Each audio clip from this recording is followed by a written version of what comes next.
જોઈ રહ્યા છો વડોદરા લાઈવ 24/7 હવે જોઈએ અગત્યના સમાચાર।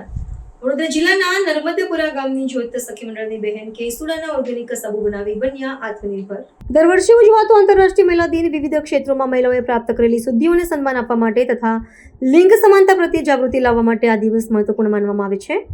ત્યારે વડોદરા જિલ્લામાં સખી મંડળ સાથે જોડાયેલી તમામ બહેનો પોતાના ગૃહ ઉદ્યોગ, હસ્તકલા, ખાદ્ય પદાર્થો અને અન્ય નાના મોટા વ્યવસાય થકી સફળતાના શિખરો સર કરે છે તેવી શુભેચ્છાઓ સાથે આજે એક ગ્રામીણ વિસ્તારની સખી મંડળની સામાન્ય મહિલાની સફળ ગાથા વિશે જાણીએ, જેણે ઉનાળાની ઋતુમાં ઉગતા કેસુડાની આવક મેળવવા માટેના ઉત્તમ સંસાધનમાં પરિવર્તિત કર્યું છે।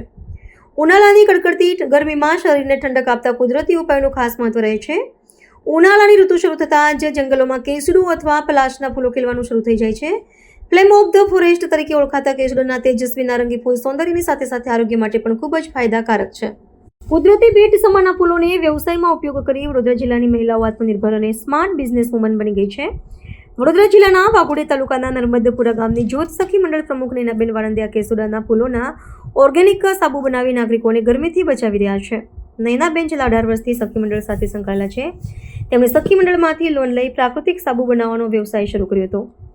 આ સાથે જિલ્લા ગ્રામ વિકાસ એજન્સી અંતર્ગત NRLM તેમજ સ્થાનિક કંપની એપોલો દ્વારા સખી મંડળની બહેનોને વિવિધ કૌશલ્યવર્ધક તાલીમો અને જરૂરી સાધન સામગ્રી આપવામાં આવે છે। નૈનાબેન પ્રાકૃતિક ઢબે કેસુડાના ફૂલ, ગુલાબ, એલોવેરા, ચારકોલ એટલે કે કોલસા, લીંબુ, ચોખા અને મુલતાની માટીમાંથી ઓર્ગેનિક સાબુ બનાવે છે। ખાસ કરીને ઉનાળામાં કેસુડાના સાબુની માંગ વધારે જોવા મળે છે। આ ઉપરાંત જ્યોત સખી મંડળની બહેનો દર મહિને 200 રૂપિયાની બચત કરે છે।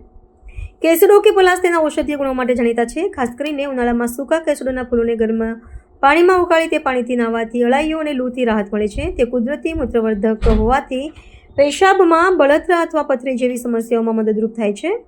કેટલાક સંશોધનો મુજબ કેસુડાના ફૂલ બ્લડ શુગર લેવલને નિયંત્રિત કરવામાં પણ મદદ કરી શકે છે।